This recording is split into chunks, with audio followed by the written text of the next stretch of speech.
Bismillah, alhamdulillah, wala hawla wala quwata illa billah. Allahumma shalli wa sallim ala sayyidina Muhammad amma ba'du. Yang kami hormati PLT Kepala BKN atau yang mewakili, yang saya hormati para tamu undangan yang hari ini hadir, ada para gubernur hari ini, Pak Ridwan Kamil, Pak Gubernur Kalsel, Pak Gubernur Maluku, para Sekjen Maluku Utara. Para Sekjen hadir, saya lihat ini Pak Sekjen Kementerian PU dan Pak BPKP, dan seluruh tamu undangan dari teman-teman instansi vertikal, para bupati dan para gubernur yang saya banggakan. Teman-teman saya para bupati se-Indonesia, tepuk tangan buat mereka semua. Ya. Hadir hari ini saya bersama para deputi, para staf di Kementerian Pan-RB yang terkait dengan kegiatan ini. Saya ini baru 6 hari menjabat. Begitu masuk ada urusan honorer, diteleponin para bupati semua. Nah, Sabtu Minggu kemarin lembur, dan ini ada progres yang sudah jalan, maka kemudian ada program-program percepatan yang kita kerjakan. Para pejabat pimpinan tinggi media di lingkungan Kementerian Pan-RB, para pejabat pembina kepegawaian, pengelola kepegawaian instansi pusat dan daerah, teman-teman dari Kemendagri, dari Kementerian Kesehatan, Ibu dan saya hormati, alhamdulillah syukurlah kita bersyukur hari ini kita diberikan kesehatan, mudah-mudahan Bapak sekalian hari ini dan ke depan akan terus diberikan kesehatan dan sukses untuk mengemban tugas Bapak Ibu sekalian. Ibu Bapak yang saya hormati, tadi sudah disampaikan oleh Pak Bagja secara teknis, saya tentu tidak akan mengulang secara teknis lagi, nanti akan ada dialog, pendalaman dari Bapak Ibu dan saudara sekalian yang saya hormati. Bapak sekalian, ini adalah slide yang ingin kami sampaikan pada kesempatan ini. Slide yang berikutnya adalah bahwa Indonesia ini adalah 4 besar ekonomi dunia di 2050. Bayangkan ini kita punya potensi yang dahsyat ke depan dan mungkin bisa saja kita di 2 besar dunia, dan ini dari Bloomberg. Maka yang kita persiapkan bukan hanya sektor industrialisasi dalam negeri, tetapi yang harus kita persiapkan adalah pengelolaan SDM ASN kita yang handal, yang hebat, terukur, dan seterusnya, dan seterusnya. Arahan Bapak Presiden jelas. Beliau sering menyampaikan birokrasi ini harus melayani, kata beliau ini. Birokrasi itu harus berdampak. Beliau sering menyampaikan birokrasi ini bukan tumpukan kertas. Dan birokrasi ini harus lincah dan cepat. Oleh karena itu beliau mengapresiasi kepada para bupati dan kepala daerah yang inovasinya hebat untuk melayani rakyat. Tepuk tangan buat para gubernur, para bupati yang inovasinya luar biasa di berbagai kesempatan. Tadi saya diskusi dengan Pak Ridwan Kamil dan teman-teman sambil menunggu para bupati yang lain masih kena macet. Saya sampaikan ke depan inovasi yang hebat-hebat ini kita replikasi secara nasional. Sistem para bupati dan gubernur yang hebat, kenapa harus bikin satu-satu? Itu saja nanti kita lihat, kalau memang hebat nanti kita replikasi untuk keperluan. Ibu dan saya hormati, ada cita-cita besar untuk mewujudkan ASN kita ke depan. Bapak Ibu sering menyampaikan competitiveness ASN kita masih rendah. Daya saing ASN kita masih jauh dari harapan. Disinilah begitu saya kemarin rapat dengan para deputi, saya bilang ini ada dilema-dilema para gubernur sekali. Pak Gubernur Kalsel dan seterusnya. Ada cita-cita ideal, tapi ada kenyataan-kenyataan, gelembung-gelembung atau istilah Pak Menkes, lemak-lemak yang sering muncul. Di satu sisi untuk menuju birokrasi profesional berkelas dunia, itu cita-cita kita. Manajemen kesejahteraan tertata dengan baik. Manajemen data yang presisi. Reformasi birokrasi yang berdampak khususnya kepada program prioritas Presiden Bapak Joko Widodo. Ini cita-cita kita. Maka marah banyak orang ketika birokrasi kita tidak lincah. Ngeprint surat aja tidak bisa. Bikin surat aja susah. Dan seterusnya, dan seterusnya. Ini adalah gelembung-gelembung yang kita hadapi. Ini idealnya adalah kita ingin hebat ke depan. Tetapi kita juga ada tantangan-tantangan. Ada zona nyaman. Adanya takut perubahan. Ada keputusan-keputusan politik baik di nasional maupun tingkat lokal. Waduh Pak, saya ini baru terpilih. Ini banyak orang-orang yang berjasa belum masuk di honorer kami. Dan seterusnya, dan seterusnya. Ya saya pernah jadi bupati juga maksudnya. Kira-kira gitu. Dan ini adalah gempuran kanan kiri kita yang kadang susah untuk kita handle dengan baik. Kurangnya eratnya koordinasi antar instansi. Sampai kemarin ini Bapak Ibu sekalian penyuplai data itu dari instansi teknis. Jadi Kemenpan RB ini yang membuat kebijakan. Suplai datanya dari Kemenristek Dikti untuk guru dan Kemenkes untuk kesehatan. Maka sampai kemarin untuk dan kegiatan itu datanya kita kemarin koordinasi dengan Menteri Kesehatan.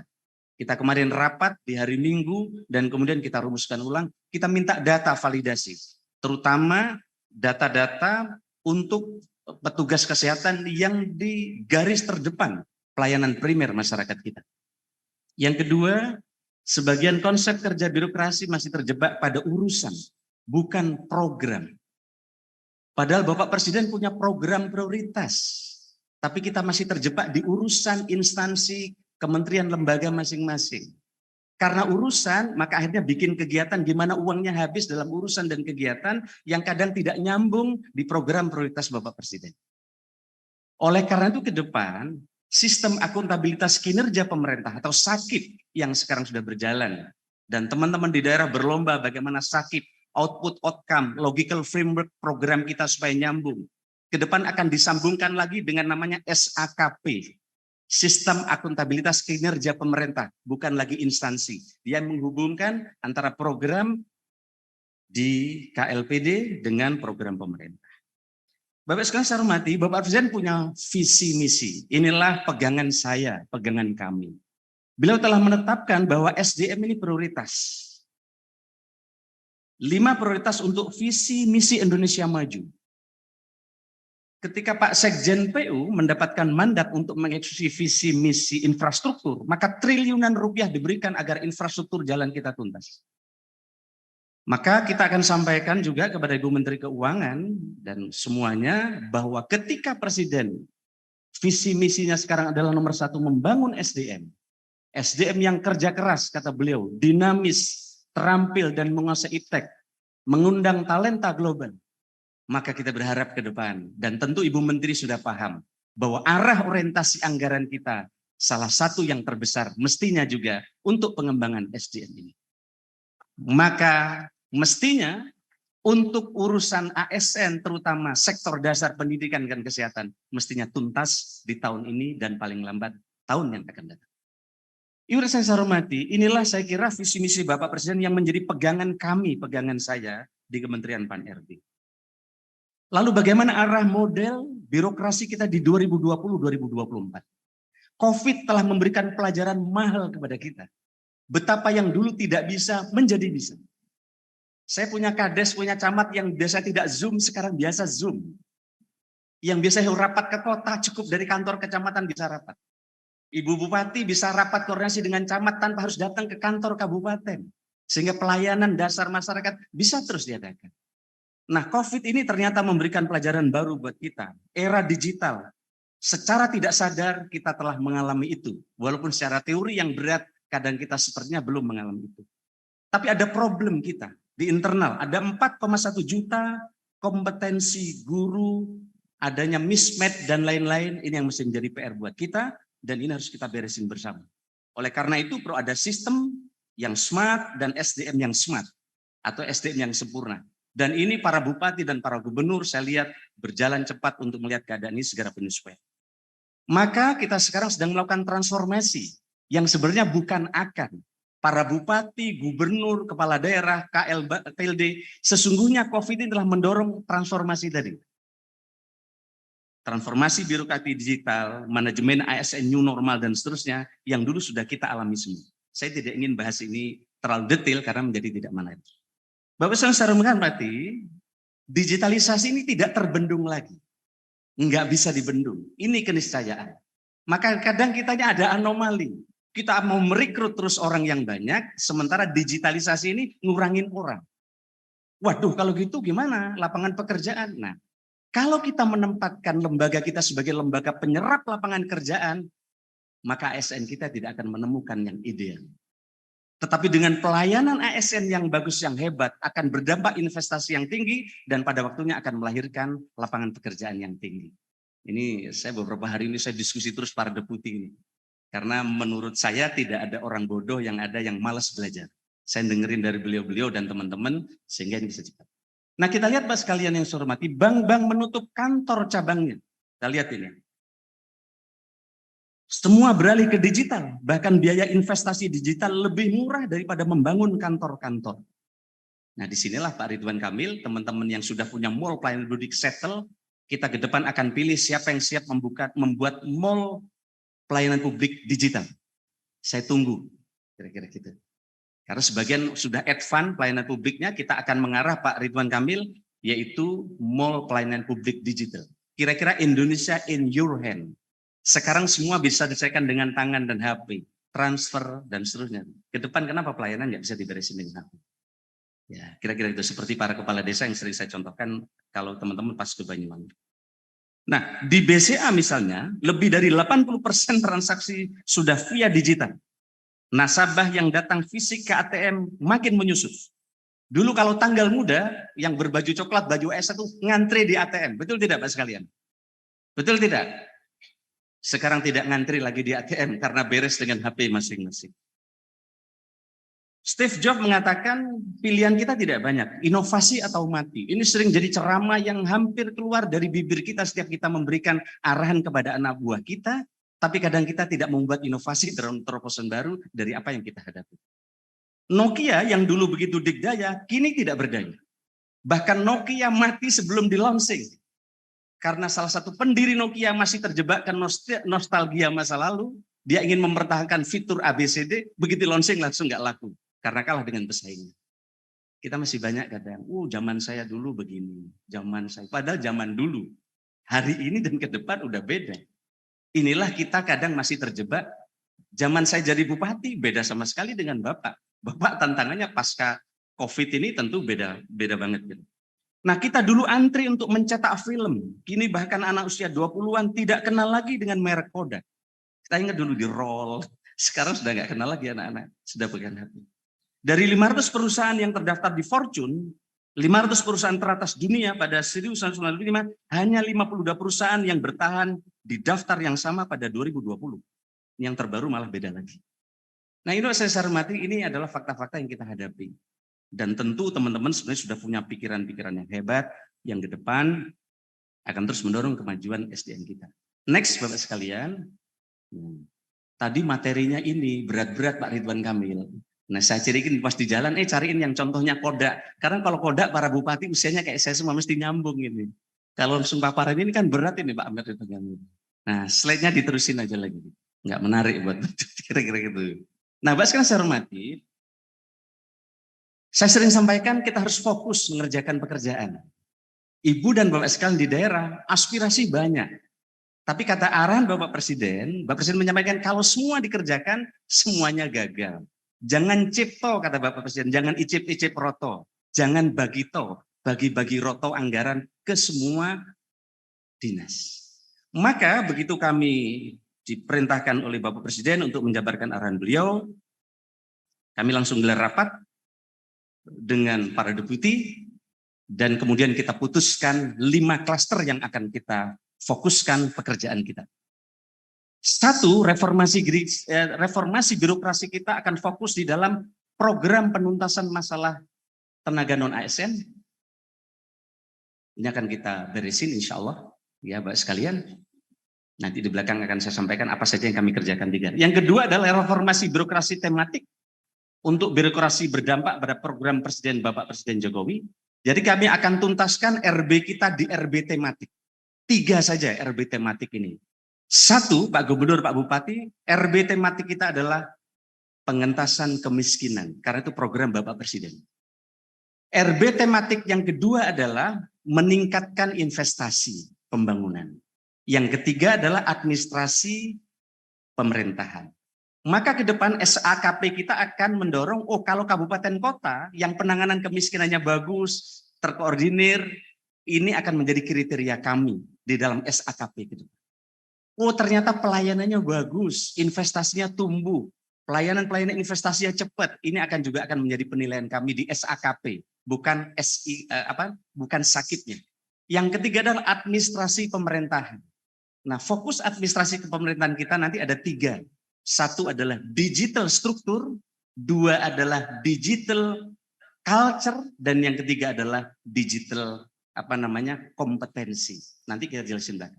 Yang ketiga, menuntaskan mall pelayanan publik se-Indonesia dan mengembangkan MPP digital. Ini arahan Bapak Presiden, makanya akan jadi fokus kami.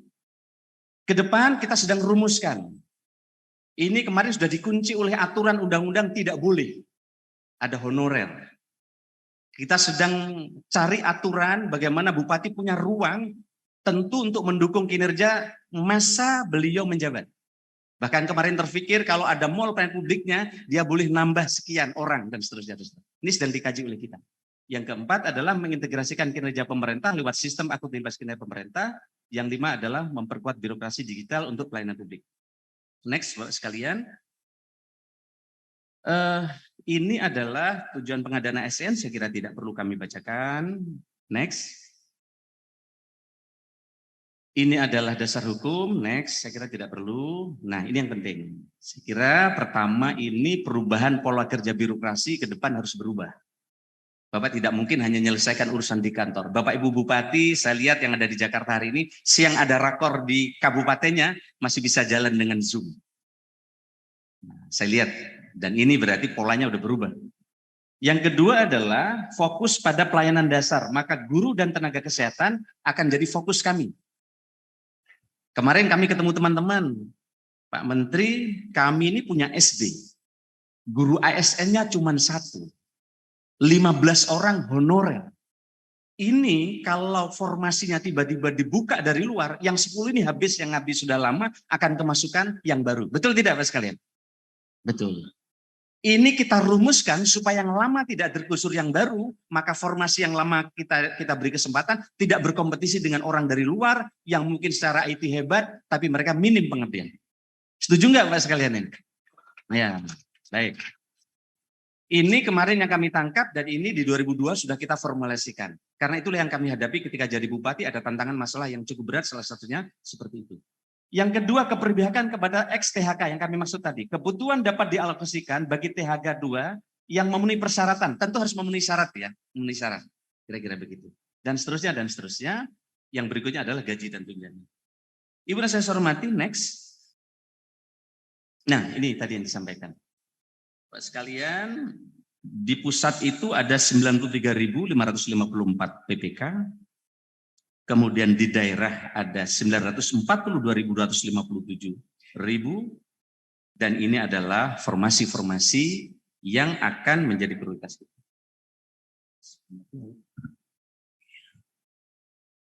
Boleh begini ya? Ya. Baik sekalian saya hormati, next. Ini saya kira yang penting juga, saya nggak perlu bahas. Yang penting yang berikutnya. Ini Pak Gubernur, ini adalah sebaran aparatur sipil kita. Bayangkan se-Indonesia numpuknya di Jawa.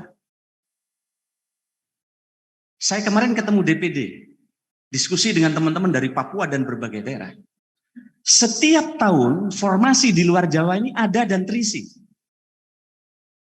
Tapi Pak Sekjen, setelah terisi, Bu Sekjen, itu 6 bulan berikutnya pindah ke Jawa. Betul tidak? Wah, kok betul semua ini. Kita lihat petanya ini. Jadi sebenarnya pemerintah, Bapak Presiden memberikan arahan pemerataan SDM ASN itu jelas. Rekrutmennya jelas. Di mana yang kosong dipenuhi. Tetapi setelah mereka diterima di tempat lain, ini pindah ke tengah ini. Maka setiap tahun di Maluku, di banyak tempat di provinsi di luar ini, mereka kekurangan nakes dan kekurangan guru. Betul tidak Pak sekali? Nah, next. Ini petanya. Saya kemarin sengaja cari peta ini untuk ketemu Bapak Ibu sekalian. Ini adalah sebaran ASN guru per 1 Juli dari BKN. Mana dari BKN? Ya, makasih Pak. Kita lihat ini. Masih di Jawa. Padahal rekrutmen setiap tahun, penyebarannya jelas, kebutuhannya jelas. Ini pindah ke Jawa. Masuk banyak di Bandung ya ini, di dekat Jakarta. Nah, kita lihat. Next, kita ingin diskusi bersama. Karena nggak mungkin diselesaikan pemerintah pusat saja kalau tidak ada goodwill semua teman-teman kepala daerah dan kita bersama. Kalau pola ini yang terjadi, berapa puluh ribu pun ASN diangkat untuk kesehatan, untuk pendidikan, pasti ketimpangan terus akan terjadi. Padahal Bapak Presiden sangat-sangat memperhatikan luar Jawa ini bagaimana SDM. Tidak akan pernah cukup. Jadi masalahnya bukan hanya kekurangan, tapi penyebaran. Setuju Pak sekalian ya? Nah, next. Terus sebelum ini, kembalikan lagi. Saya diskusi dengan BKM. Bagaimana mengatasi ini semua, Pak Gubernur? Supaya ya setelah 6 bulan diangkat, waduh izin orang tua saya sakit, ikut suami, betul nggak? Ikut suami, ikut mertua, orang tua saya sudah tua di Jawa, maka harus pindah ke Jawa. Ada nggak gitu? Banyak. Ini kita hadapi. Pak Kepala Perpustakaan, inilah saya ingin dialog dengan teman-teman. Saya nggak mau ceramah. Inilah alam perasaan yang teman-teman hadapi. Kira-kira gitu. Maka teman-teman sekalian, saya berdiskusi dengan BKN, dengan Pak Suherman. Nah, biasanya Suherman, ini Suherman ini. Beliau ini. Saya diskusi ini gimana? Maka BKN kita minta untuk mengunci. Apakah itu 5 tahun, 6 tahun, 7 tahun, untuk dia tidak bisa pindah. Kalau pindah, aplikasinya dia tidak bisa masuk ke BKN. Kira-kira gitu. Nah, soal berapa tahunnya nanti saya nunggu usulan para bupati. Maunya berapa tahun? 2 tahun? Hah? 10? Ya, nanti kita tunggu. Ibu Bupati Bojonegoro mau berapa tahun? Kira-kira gitu. Ibu Bupati Banyuwangi ya. Saya nunggu nanti usulan teman-teman, apakah ini dikunci 2 tahun, 3 tahun, 5 tahun, 6 tahun, 7 tahun, atau 10 tahun? Nah, ya udah nanti Bapak usulkan, mana yang paling banyak? Dengan sistem dikunci, maka rasa tidak enak bupati menolak orang yang mau pindah, itu menjadi Pak tepuk tangan semua, merasakan tekanan yang sama. Ya. Bapak sekalian, kalau ini insya Allah, saya akan ambil keputusan dalam beberapa hari bersama BKN. Mereka yang akan masuk menjadi ASN di tempat Bapak Ibu harus melakukan perjanjian. Dan mereka siap tidak pindah dalam kurun waktu tertentu yang telah disepakati. Gitu ya. Dan bukan hanya ini saja, ini harus dibikin lewat sistem. Kenapa? Oke. Jadi nanti mereka tidak bisa ngeklik. Jadi aplikasinya tidak masuk, tunjangannya tidak bisa diklik, dan seterusnya dan seterusnya. Gitu ya. Oke. Saya nanti nunggu respon dari Bapak Ibu sekalian, supaya ke depan keputusan Bapak Presiden yang hebat, memeratakan tenaga SDM di seluruh Indonesia, tidak kemudian memunculkan masalah, karena setelah itu mereka pindah ke Jawa. Saya hormati, next. Nah ini petanya Bapak sekalian. Kita lihat ini ya. Masih menumpuk di kota-kota besar. Sulawesi Selatan juga numpuk di kota. Kita lihat ya. Begitu juga di tempat-tempat lain. Kita masih numpuk di perkotaan. Next. Sama ini. Kita lihat petanya. Nah, kita lihat angka-angkanya. Next.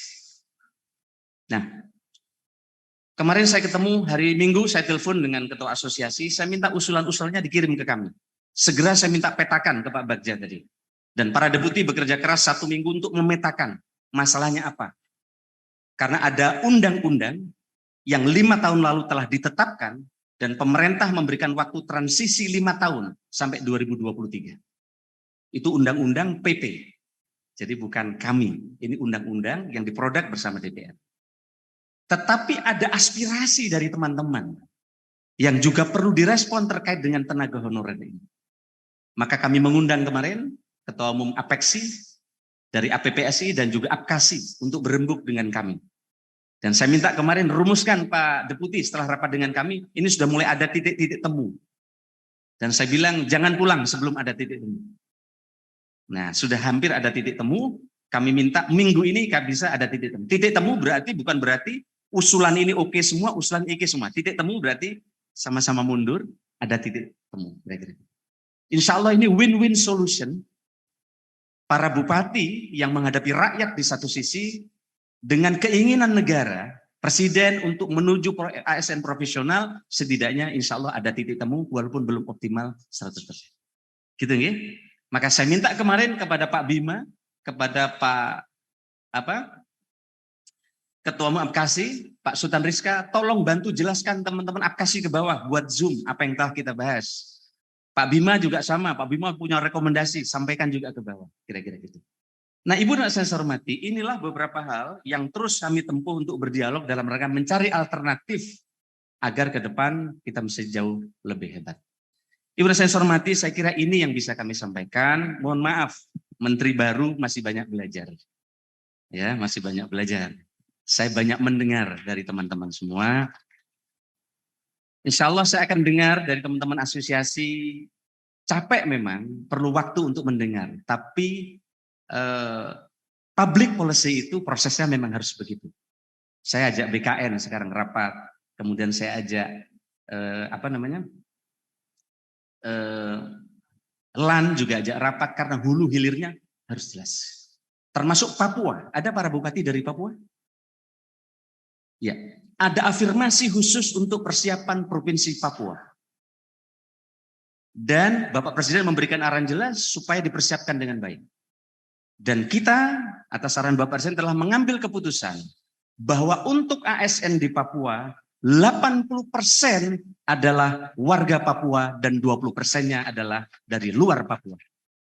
Ini adalah afirmasi pemerintah untuk keberpihakan di Papua. Mudah-mudahan para bupati dan teman-teman di Papua ke depan bisa mengoptimalkan ini sehingga dengan demikian transformasi birokrasi yang ada di Papua dan afirmasi yang dibuat oleh pemerintah dapat berjalan dengan baik. Saya kira ini saja dari saya mohon maaf yang sebesar-besarnya, dan saya mohon doa di 2 tahun sisa periodisasi ini saya bisa menjalankan amanah dan harapan para bupati, ibu dan bapak sekalian. Dan saya mohon dibantu, mudah-mudahan ke depan saya bisa menjalankan ini dengan baik, dan insya Allah jika pas waktunya saya ingin berkunjung melihat pelayanan publik yang hebat-hebat di kabupaten kota di seluruh Indonesia. Terima kasih, kurang lebihnya saya mohon maaf. Wallahul muwaffiq ila aqwamit thoriq. Selamat pagi, salam sejahtera buat kita semua. Om Santi Santi Santi Om. Assalamualaikum warahmatullahi wabarakatuh.